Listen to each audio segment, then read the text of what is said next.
बिस्मिल्लाहिर्रहमानिर्रहीम।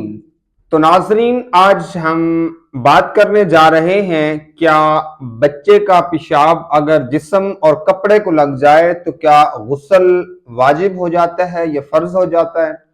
अगर किसी जानवर, गाय, भैंस, बकरी, हलाल जानवर का पेशाब लग जाए तो क्या कपड़े को धोना ही काफी है, या वुजू कर लेना काफी है, या कपड़े बदल लेना काफी है, या फिर गुस्ल करना जरूरी है।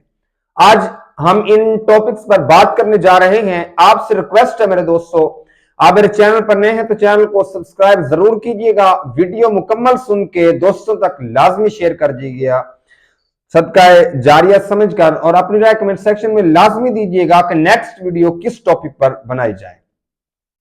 तो जी हां, आज हम बात करेंगे नबी करीम सल्लल्लाहु तआला अलैहि वसल्लम की हदीस की रूह के साथ।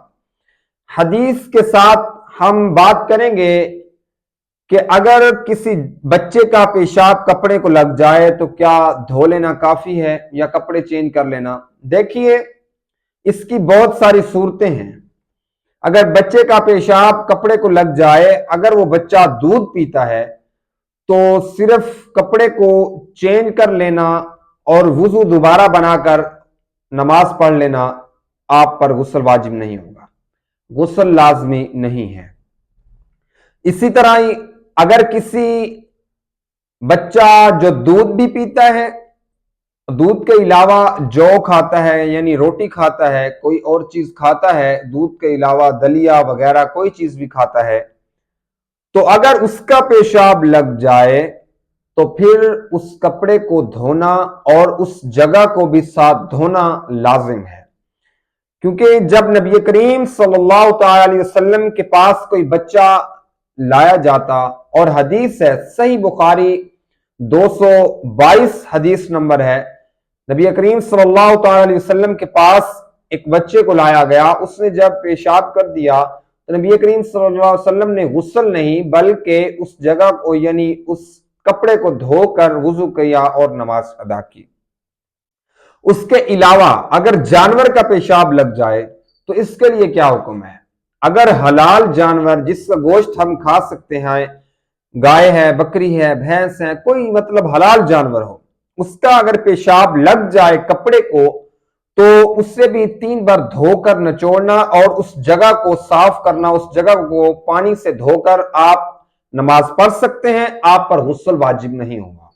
यानी सवाल हमारा यह है कि क्या अगर बच्चे का पेशाब लग जाए, जानवर का पेशाब लग जाए तो गुस्ल वाजिब हो जाता है, गुस्ल के अलावा हमारी नमाज नहीं होती, क्या हम नापाक हो जाते हैं? नहीं, ऐसा बिल्कुल नहीं है।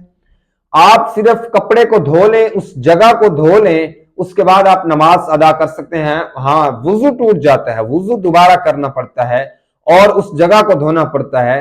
और सही बुखारी, मैंने आपको हदीस का हवाला नंबर दिया है, 222 हदीस नंबर है सही बुखारी शरीफ में। नबी करीम सल्लल्लाहु अलैहि वसल्लम के पास जब बच्चे को लाया गया तो हुजूर के ऊपर जब उस बच्चे ने मतलब कपड़े को ऊपर पेशाब कर दिया तो आपने उस कपड़े को धोया, उस जगह को पाक किया और नमाज अदा की, वुजू किया। गुस्ल जिन सूरतों में वाजिब हो जाता है वो और सूरतें हैं।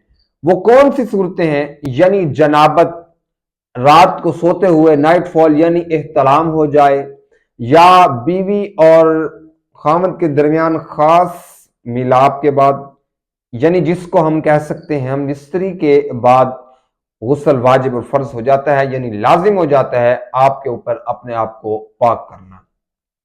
यह मसला बार बार पूछा गया तो इसलिए मैंने इस पर हदीस नबी करीम सल्लल्लाहु अलैहि वसल्लम का हवाला दिया। और अगर हाँ, बात हो रही थी कोई बच्चा यानी दूध भी पीता है और दलिया खाना रोटी मतलब खाता है, तो अगर उसका पेशाब लग गया तो कपड़े को धोकर 3 बार यानी लाजमी है धोकर निचोड़ना और उसके बाद उस जगह को भी धोना लाजिम है। अगर आप वुजू करके यानी आप गुस्ल कर लेंगे तो यह मुस्तहब अमल है यानी अच्छा अमल है। लेकिन पेशाब लगने से, जानवर का हो चाहे बच्चे का हो, पेशाब लगने से आप पर गुस्ल वाजिब नहीं होता। आप कपड़े को धोकर और जिस्म के उस हिस्से को धोकर आप पाक हैं। आप वुजू करके नमाज भी अदा कर सकते हैं, आप कुरान मजीद भी पढ़ सकते हैं اور کوئی بھی کام اور مسجد میں بھی آپ جا سکتے ہیں۔ دوستو آپ سے لاسٹ میں یہی ریکویسٹ ہے، اگر چینل پر نئے ہیں تو سبسکرائب ضرور کیجیے گا اور کمنٹ سیکشن